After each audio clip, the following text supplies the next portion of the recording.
In my previous video, I said that I would play Genshin Impact to give you, my audience of about 4, a review on it. I had every intention of playing the game to confirm my suspicions that it's a terrible game with greedy monetization that'd make EA blush, swiftly uninstalling it from my potato PC and moving on to bigger and bigger things, never to think about it again. I wanted to be able to call out a friend of mine on how terrible her taste in games must be, seeing as all she plays is Ark and Genshin. No! Well, over the course of this video, I'll tell you about my experience with this game, and whether or not I was right. Spoiler, not completely. Whether or not you love, hate, or even know anything about Genshin Impact. Watch the video, and maybe you'll be surprised by a thing or two. Without further ado, why don't we start from the very beginning, where it was born, the gacha game genre.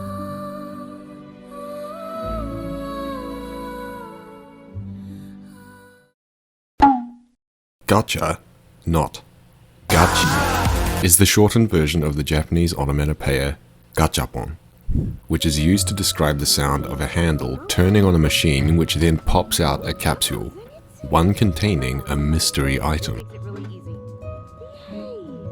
As someone who is half Japanese, Hold up.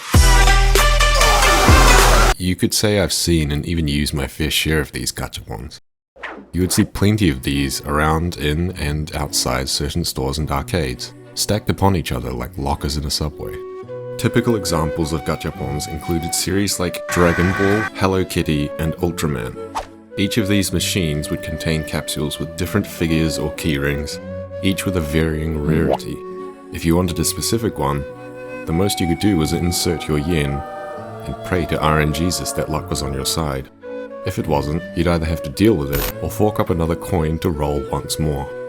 If you're going to say that this is a gateway to gambling for kids, then, well, you're probably right. But with its relatively low price, kids would be able to use their pocket money and leave the machines relatively unaddicted.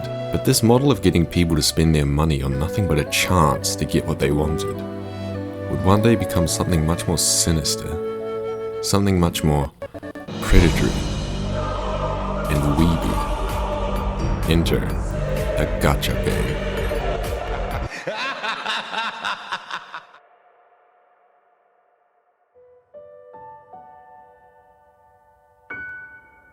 In case you're not familiar, gacha games are a genre of video game, primarily mobile games, that utilize the same principle as these gachapon machines to make their profits. They probably also existed pachinkos for depressed Japanese salarymen to glaze their eyes to, but we'll skip that for today. If you wanted to make a gacha game, here's what you'd have to do. Create a plot or objective for the players of the game. It can be loose, they're not really going to give a shit about it. Next, and this is important, make a roster of visually appealing 2D characters for the players to lust and fawn over.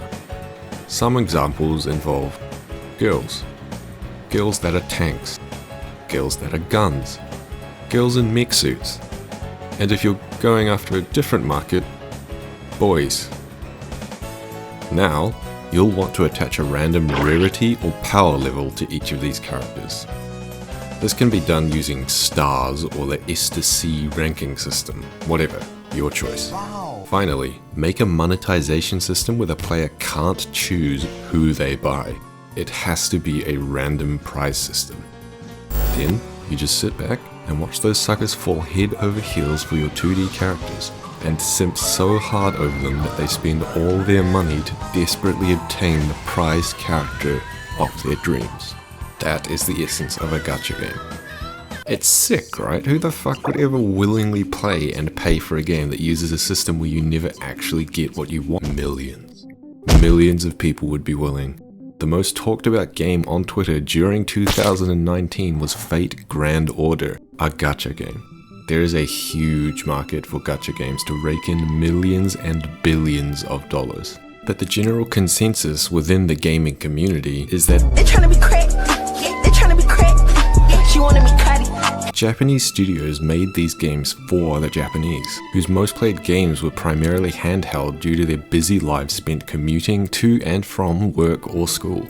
That, and the already widespread appeal of anime culture within games, fit perfectly amongst the crowds who grew up with it. No one with any self-respect would ever put themselves through playing a gacha game and waste their money if they had other options. And for the longest time, there was never a mainstream gacha game that tried to reach the audience of PC gamers, and the world knew peace. That was, until the Chinese attacked.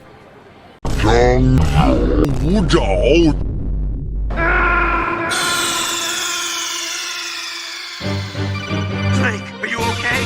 Snake? Snake! MiHoYo, a Chinese studio with the slogan "Otakus saving the world," ironically made Genshin Impact, a gacha game that was playable on both mobile and PC. While this alone doesn't make a game mainstream, you could argue that this is the highest effort gacha game created, where the game would have appeal far broader than that of any of its colleagues in the genre. But we all know it's a gacha game. That alone means that the game can't possibly be any good, let alone worth playing, right? Considering my friend was non-stop playing it, I figured there had to be something about it that was compelling because they're not one of the dumb ones. So, I made it my goal to play the game and see if I can get to the bottom of it. To get to the bottom of why people are willing to play and spend money on a game they know is based on a shitty monetization system. Here are the rules I would set for myself before diving in.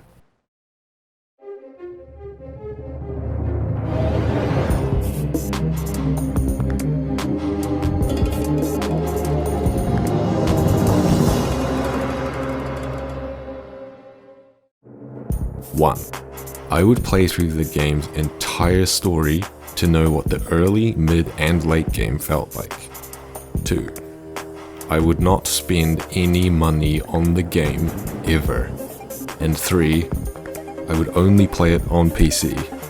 With these rules in place, I felt as though I would get the most authentic look into how the game holds up, without selling my soul to the studio who wants it so badly. Anyway, let's take a look at the game and see what makes it so appealing to these animals who play it. In the beginning,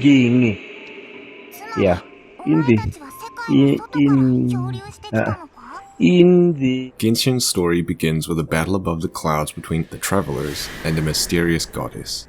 お前たちがそこから離れて次の世界へ行こうとしたとき、見たこともない神がお前たちの前に現れたと。よそ者、お前たちの旅はここまでだ。Here, you, the player, choose which of the travelers you'll play as for the rest of the game. These nuts.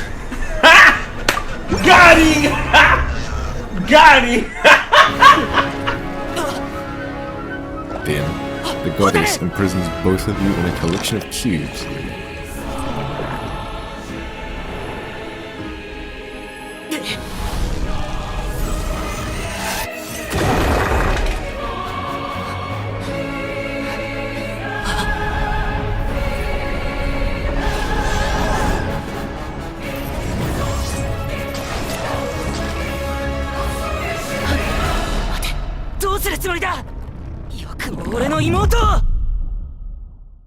You then wake up on a beach with a floating girl nagging you, who is revealed to be called Paimon. No explanation is given as to why she's small and floaty, but whatever, we'll move on, I guess. From there, it's up to you to journey across the world of Teyvat to uncover the mystery behind your now missing sister and the goddess who stole her from you. So far, it's compelling. As far as intros go, that's not too bad. You have a reason to explore this new and open world, and personally, I was intrigued. Here is your warning though. That floaty girl? Paimon? If you don't like the idea of her doing all the talking on your behalf, this game ain't for you. The travelers aren't silent protagonists, but it's really rare for them to talk outside of combat. When a character asks you a question, Paimon will answer most of the time. She can be kinda funny at times though, so I don't have much of an issue with her. Anyway, following the road ahead, you're led to a town called Mondstadt, where you meet a bunch of characters who are part of the protectors of the city called the Knights of Favonius. After getting to know these characters and solving the troubles of that town involving a dragon, a femboy, and an agent of an organization called the Fatui, you then go to the city of Liyue, where you meet a bunch of characters who are the leaders of the government, the Liyue Chising.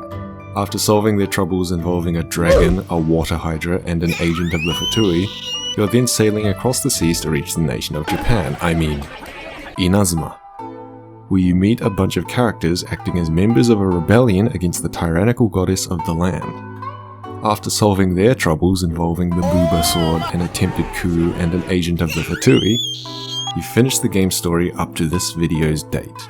Obviously, I skipped through a lot of it, but I think it's safe to say that that probably did the job of giving you a general idea of what the game is like story-wise. The overarching theme is that within each location, you're looking for your sister, but end up having to do a bunch of big errands for each city. That is to say, the people of each city. Some of these are the NPCs you help along the way, such as this woman. I've had a word with Chef Mao. We can start work now. Are you ready to please me? What did you say? Very carefully, take hold of the mortar and pestle. Gently does it. You need to keep your wrist firm so your hand doesn't slip. Now use your strong hand to stir it with a persistent rhythm. Keep going until the juices start to come out. Ooh, you're a natural, like a fish to water.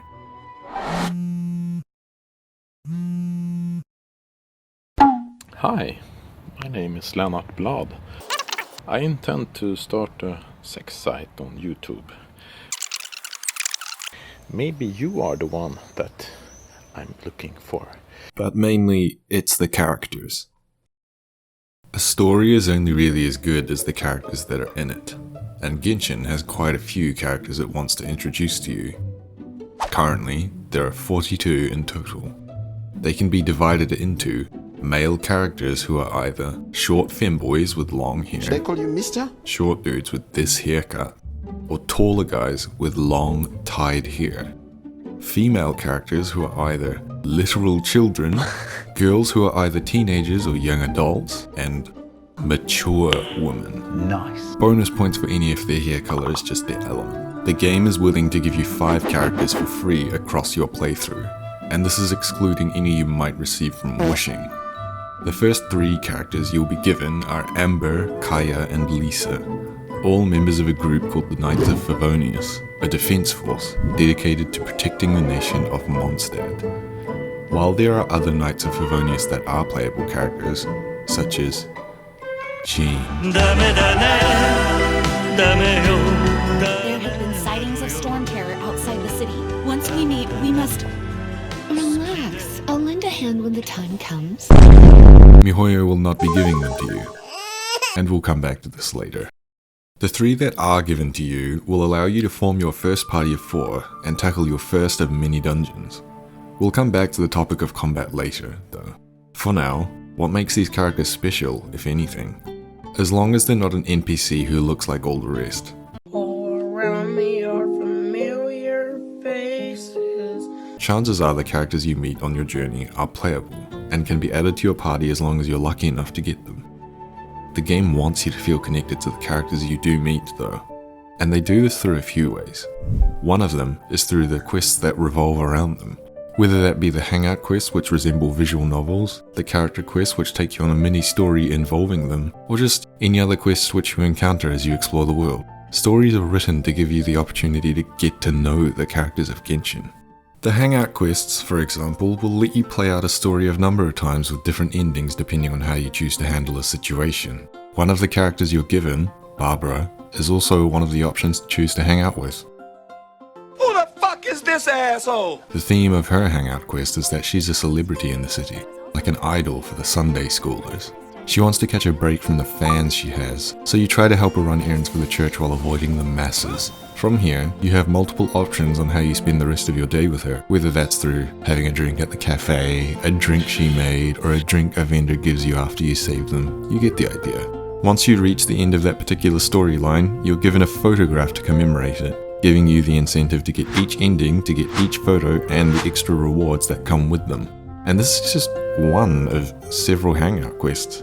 Even beyond the hangouts, every quest involving a character is usually written to try and get you to feel a bond with whoever you're playing with. And I'll be honest, I kinda like these. The character quests allow you to play with some of the rarer characters, and experience a fairly chunky story of theirs, usually after you've already done stuff with them in the main storyline. I was skeptical of the game's characters at first because it was just a gacha game to me. Why did anyone give a shit about these characters when it seems like nobody gives a shit about the characters of any other gacha? If I asked you to name any character from Genshin Impact or Azure Lane, could you? No, you couldn't. Unless you've seen Rule 34 of them, but that's besides the point. The characters in Genshin Impact have birthdays where they write to you about the times you shared together, complete with a gift of their choice to you. They have relationships with other characters that are developed over the course of the story. They have different personalities, different reactions to events you're presented with. They also all have a unique, standout appearance. The characters look different and recognizable. It's easy to look at a list of all the characters and think, hey, that one looks pretty cool. Is any of this special though? No. Other games do this too, but that's what I'm trying to say. This gacha game has obviously written and created its characters with care. But even if the waifus are better written than the others, what about the actual gameplay? I'm going to split this part into two categories, exploration and combat. Exploration in Genshin is, well, actually pretty good. The game gets a lot of comparisons to Breath of the Wild, but I've never actually played that game, so I'm going to pretend like you haven't either, and we're just going. Because Genshin's map is actually pretty big, it's important that getting across the map is at least kind of fun. Luckily, it is. No matter who you're playing, every character has the ability to climb literally anything and glide across the map so long as you have the stamina for it. What this means is that no matter how craggy or steep the terrain around you is, you can almost always find a way to the top and just float across the world, and this never gets old. Teyvat is a very scenic world. Its cel-shaded aesthetic makes it a pleasure to look at. I know this sounds cheesy as fuck, but being in Teyvat makes you feel like you're in an anime, which is exactly what they're going for here considering the audience. You'll mainly be using teleportation to get across the map once you've unlocked the node stones, but all those moments in between, they're made up of you and the limitless sky. As for whether or not there's actually anything interesting in this world for you to do besides the story, there is, but a lot of it is just going to be fighting. 裏切り者のすげがさし、死であがなうがよい。侍なぞ本物の武人とは言えぬ。我らが武勲を抜け抜けと盗む野党も同然。覚悟しろ。かかってこい。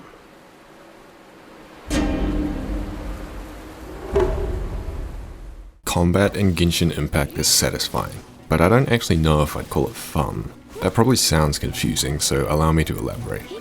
Combat in this game feels really one-sided, where the effort went into the playable characters and not into the enemies. Let's talk about the characters first. Each character has a weapon. There are swords, claymores, bows, lances, and catalysts. Each character also has an element, either aero, pyro, cryo, hydro, geo, or electro, translated into wind, fire, ice, water, earth, or electro. By putting a weapon and element together, you'll be able to create a character. For example, a pyro archer would be Amber or Yoimiya. A cryo sword wielder would be Kaya or Chi-Chi. Electro claymore equals Razor or Beidou. You get the idea. What separates any duplicates is that each character has a unique set of abilities, giving them a different role in combat. Razor has a focus on damage, while Beidou uses a parry to act as a damage soaker for the party. Thus, no two characters feel the same. This makes for an interesting formula for a fun combat system, but combat only works if you have two parties, you and the enemy. And oh my god, good enemy design in this game just does not exist. For the vast majority of the game, every enemy was either a hilichurl or a slime. The hilichurls are admittedly pretty similar to the mobs from Breath of the Wild, but again, we haven't played that game. Apparently, there was controversy surrounding the racial implications behind the design of the hilichurls. In other words, people thought MiHoYo was racist. While I don't fully buy into this, I can tell you MiHoYo has done worse things that we'll get into later. The hilichurls feel like they're just there for you to beat up. They don't provide much challenge, and the most they'll do is annoy you with numbers. There are other versions later, but for the most part, you're just going to be running a train on these ones. The slimes, on the other hand. That event in Terraria where it literally rains slime has nothing on the amount of slimes Genshin uses. They don't do anything either. They just force you to break their shields, spit out a few blobs of fire or ice, and bounce around a bit. It's annoying. When you want to test a character, what does the game get you to test them against? Slimes and hilichurls. What is the dark army that the Abyss Order is attacking the Mondstadt consist of? Slimes and hilichurls. What mobs stand in the way of you and the other end of the dungeons? Slimes and hilichurls. Until way later in the game, Genshin's combat just feels really annoying and more like a chore.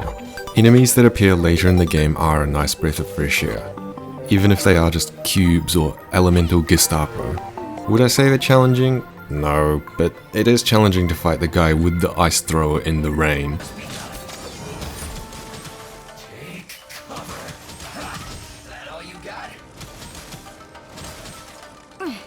Things are getting interesting. No. I will admit some of the bosses are cool though.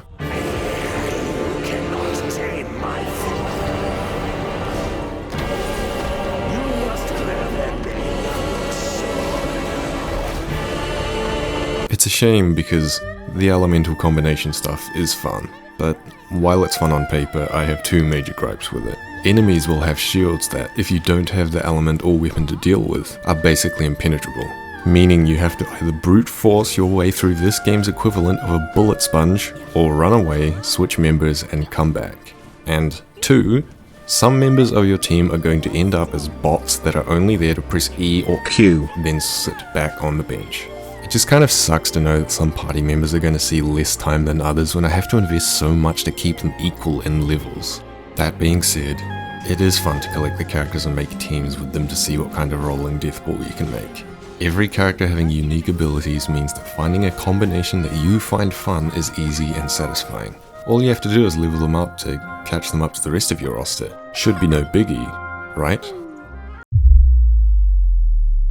In any game, it's normal for the player to have to go out of their way to gather resources that will help you get stronger in the long run. But what if we dialed this to the max? The world of Teyvat is a visually stunning landscape. It is home to flowers, rocks, ingredients, and whatever else that you will have to pocket. This is because of the way your characters get stronger in Genshin. It isn't based on combat experience. It's based on a lot of coupons, money, and random shit that's on the shopping list. Let's say that, for example, you manage to get Beidou, the captain of the Flying Dutchman. You take a liking to her because reasons. Okay, time to level her up. In other games, this would just mean including her in your team whenever you go out to fight the hilichurls and slimes. But no, as long as you have the right amount of level up coupons, you can level her up. At levels 20, 40, then 50, 60, 70, and so on, there are ascension points, where to get them to level up any further, you'll have to ascend them. This is where it costs you some rocks, a flower, some shards, whatever. Each ascension costs even more than the previous ones.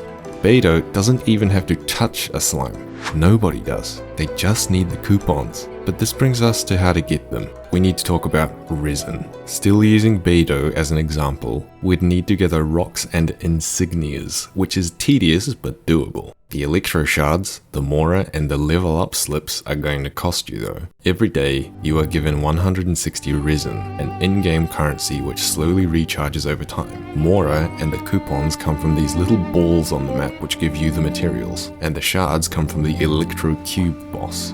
To do any of these, you have to spend 20 to 40 resin each time. That's right, it's like energy from mobile games, stopping you from doing too much of the game's content. To be fair, it is also a mobile game, but this is really jarring for anyone who normally plays regular games. Even if you do manage to get Beidou to your desired level, however, that doesn't mean that she is strong now. Oh no. Did you think it'd be that easy? You have to level up her weapon and her artifacts too. Anytime you get a new character, the weapon they come with is basically useless. So you'll have to get her a new one and level that up to make sure she does any damage. And did I mention that her weapon has to be ascended too? The true crime here is the artifact system, where her main stats come from 5 trinkets she has equipped, and you have to grind up other artifacts to level them up. There is no mass grind option. You have to do this manually over and over and over again. I hope I haven't completely killed off your urge to play yet, because we haven't even got to the best part. The real collecting you'll have to end up doing is the collection of Primo Gems. Primo Gems are the premium in-game currency used to wish, Genshin language for rolling for characters or weapons. As a free-to-play player, I can tell you that this is the biggest deal breaker that many of you would have.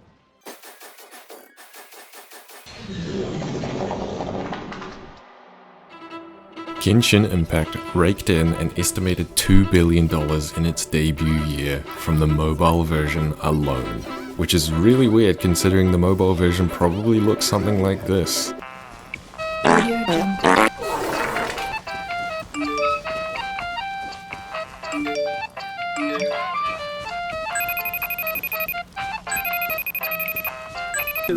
Man, come on, now get that pimp off there. How is it though, that a free-to-play game could make so much money so quickly? Earlier, I touched on how the game likes to introduce you to its characters through events like hangouts and character-specific quests. I know that it's obvious that the game is going to do its best to make you like its roster, because what kind of game tries to make characters you hate? The cat's out of the book. Welcome to the Yumi Champion Spotlight. That being said, this game doesn't just want you to like its characters, it wants you to buy them. We've established this already, but Genshin is a gacha game. In a gacha game, you cannot purchase exactly what you want, only the chance to get what you want. So, if you want Beidou, tough luck, you better get lucky. The way to get the characters in the first place is through wishing. Each wish costs 160 Primo Gems and has a small chance to get you a character and a large chance of giving you a 3-star weapon, essentially a Big, fat, white, nasty, smelling fat bitch! Here's how it all works. There are 3 banners to wish from: rotating character and weapon, and the permanent normal banner. Every 10 wishes on a banner, you are guaranteed a 4-star item from it. Every 100 is a guaranteed 5-star item. This is called the pity mechanic. You can receive duplicates of both characters and weapons. Character dupes will give you 1 constellation point. This is where the F2P versus P2P aspects come into play.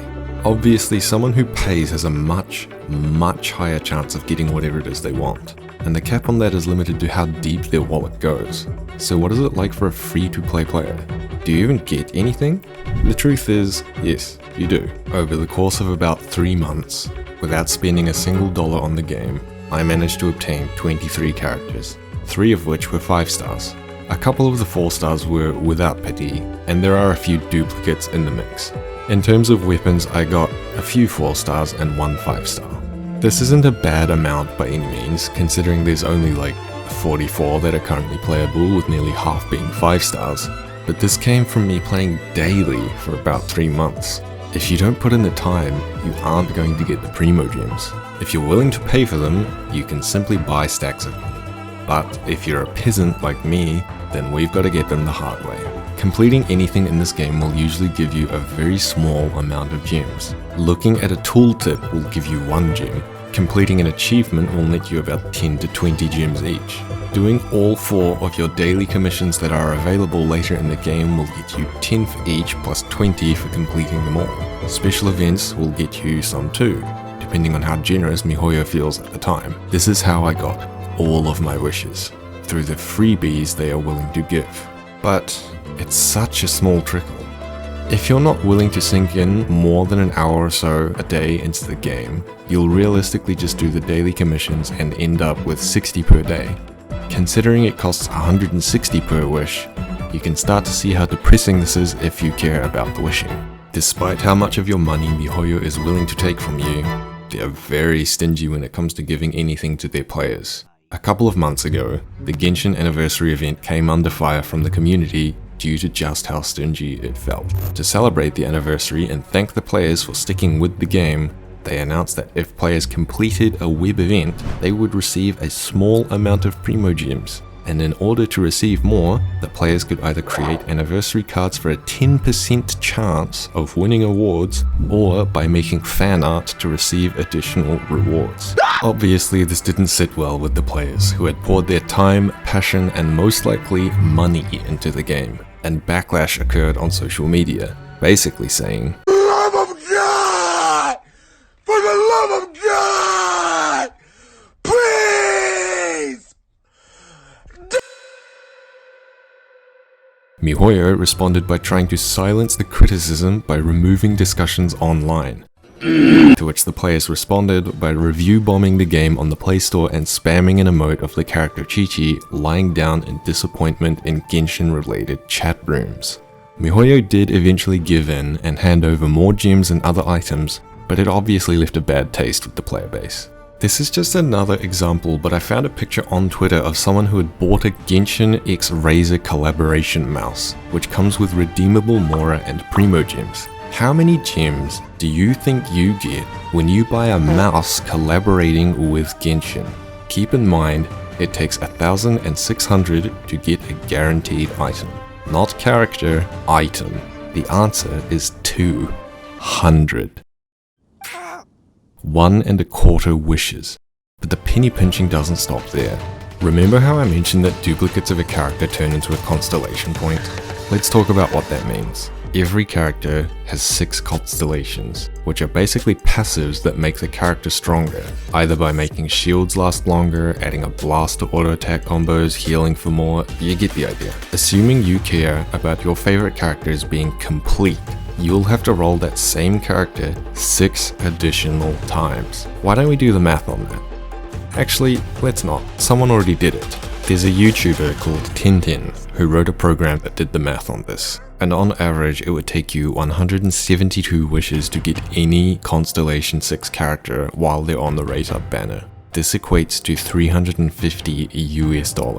If you want a specific 4-star character on the banner, then that goes up to about 245 wishes, or 500 USD. But wait, there's more. For a specific 5-star character, this goes up to about 1,450 US. You could buy Nier Automata 36 times over with that amount of money.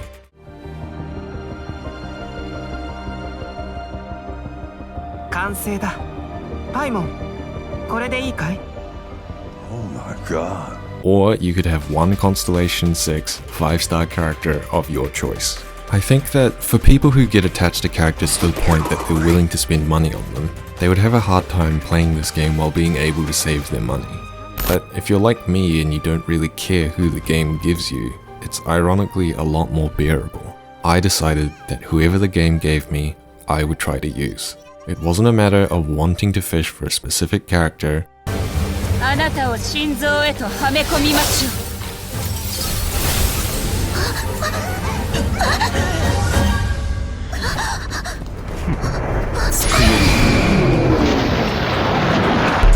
Then I go. It was playing with the hand I was dealt.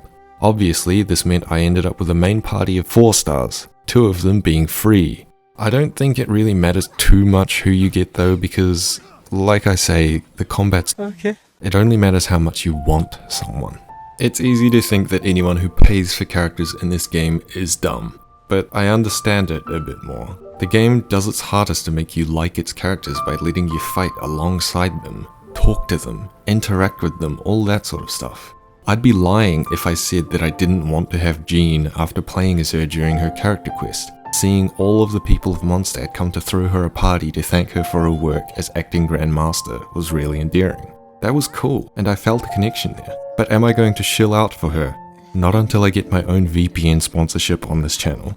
This video is sponsored by the nation of Sweden. If you sign up for a Swedish passport right now using the code SPIKE4120, you will receive 100 Swedish shekels in a bonus loot crate with the chance to contain 1 Swedish man, even though I've been sponsored by them.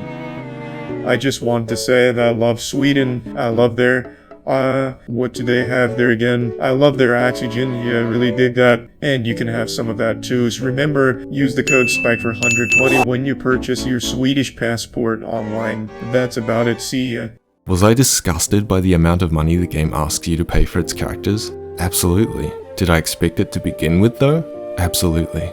There is something I didn't expect though, and I can't end the video without mentioning it. It's not unusual for games to try and censor certain words. Nobody wants to get into a game with some guy spamming racial slurs and having a gamer moment. Jesus Christ. Did you see Brain dead, Kenan. Shot yourself. Oh my goodness. But with MiHoYo being a Chinese studio, there are some issues with their censoring that we gotta bring up. Here are some of the censored words in Genshin Impact. Notice anything? Yeah, you can't say naughty. Oh, and yeah, they censored Taiwan. Let's be real for a moment. Does this make the game unplayable? No. The game functions perfectly fine with or without the chat system. But it definitely sucks that this is a thing in one of the biggest games on the market, and it sets a bad precedent. That being said, the friend of mine who plays this game is Taiwanese, so I guess it comes down to how much you really give a shit.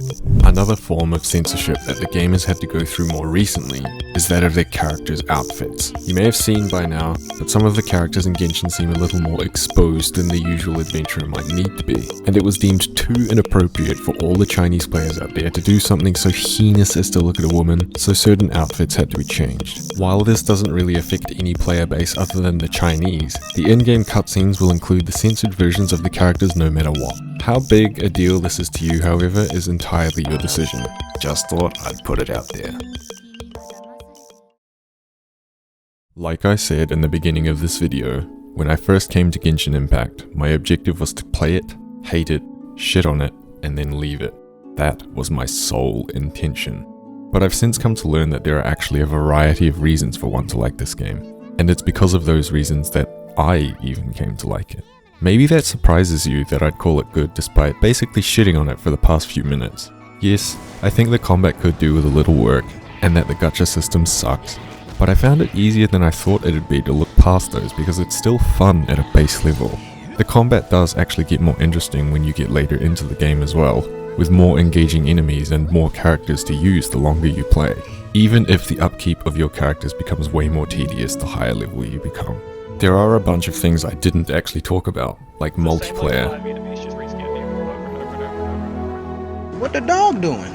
Player houses, fishing, town reputation systems, special events, and the fact that, despite my client being on 200 plus ping the entire time, it didn't matter and there's no lag in game. So why didn't I mention them? Because I've rewritten this 13-page script 3 times over and the video is nearing 40 minutes. Those are things you'll just have to discover for yourself if you choose to play. Genshin Impact recently won the Mobile Game of the Year award at this year's Game Awards. Here are the nominees for Best Mobile Game presented by Verizon.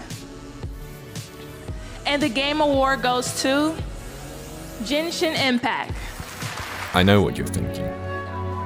Genshin Impact? GIF. But you're also thinking, who cares about mobile games? There is something special about Genshin though. Something that attracts so many people to experience the world of Teyvat. Maybe the idea of a journey in a world like this is appealing. Maybe it's the hot anime characters that pull people in.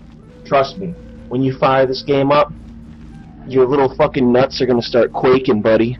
Maybe it's the fact that, despite everything, it's a free game with a high level of quality.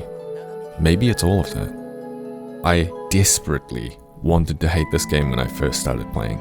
I wanted to be able to say, this game sucks and you're dumb, to Genshin players. But I can't, because it doesn't suck. It's fine. I became one of those dumb players. I actually took quite a long break during the editing of this video because I got burnt out of the game for a while. I got burnt out because one of the special events was so tedious and gave you so little in return that I thought it just wasn't worth playing. Plus, at the time, I played through Ghost of Tsushima, Final Fantasy XIV's Endwalker expansion, and am now making my way through Elden Ring, all of which are pretty big games that take a lot of time to get through. But what happened was, I eventually came back to Genshin when its next story beat dropped, and it slots in between the other activities of my day quite neatly. I didn't have to just do Genshin anymore, thank fuck. At the end of the day, I do think it's a good game, and that it has the potential to be even better in the future. Clearly, a lot of others do too. Yes, it also has its faults, but whether or not you'd like this game comes down to your willingness to tolerate them, or spend money to bypass them. If you're willing to tolerate the monetization system of this game, which is honestly on a dangerous predators list out there somewhere. Number 15, Genshin Impact, the last game you want to see on your child's computer. What you'll experience is a visually stunning world with some of the nicest aesthetics I think I've seen in a game like this, accompanied by a range of music that gives your playthrough that feeling, that vibe. With certain YouTubers using the OST in nearly every single video now. The characters you meet will entice you in one way or another if you let them, and that passion people have for them is visible in the endless sea of fan art one can find, along with an unholy amount of porn.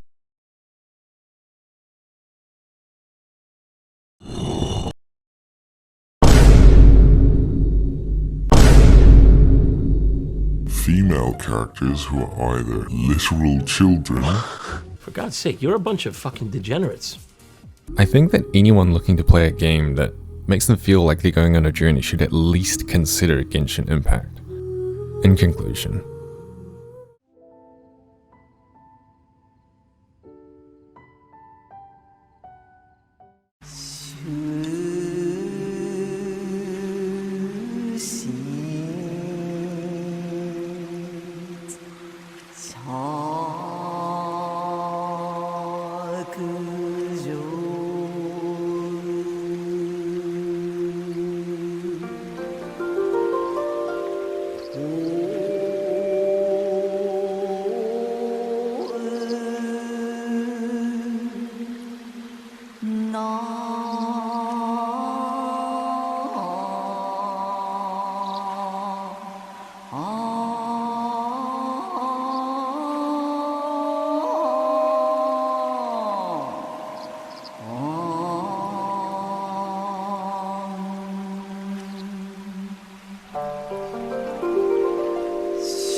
Time me just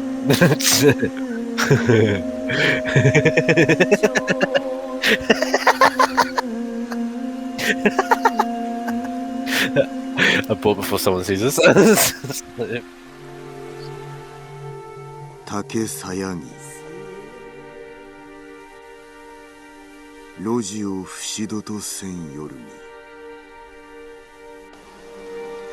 追い延びたるぞ海外しけれ do I recommend this game? Yeah, I do. But only if they're willing to tolerate the gacha system, or at least give it a chance. So, if you were turned off by anything like the censorship or the blatant monetization, or anything else in this video, then I can confidently say that this game isn't for you. But if you looked at this video and felt drawn in, that you liked the visuals, the characters, or anything in between, then maybe you should try Genshin Impact.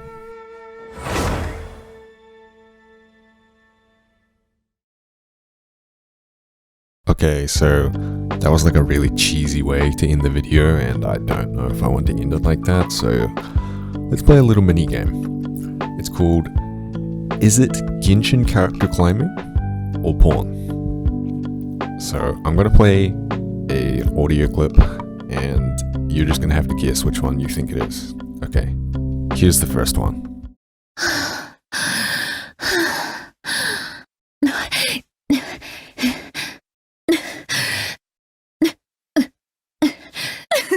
Okay, so if you guessed that was Genshin, you're correct. That was Lisa claim them. Okay, we got 2 more.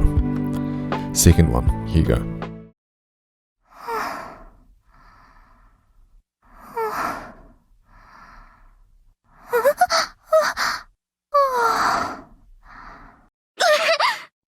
If you guessed Genshin again, you're also correct. That was Ganyu claiming. Okay, last one, here you go.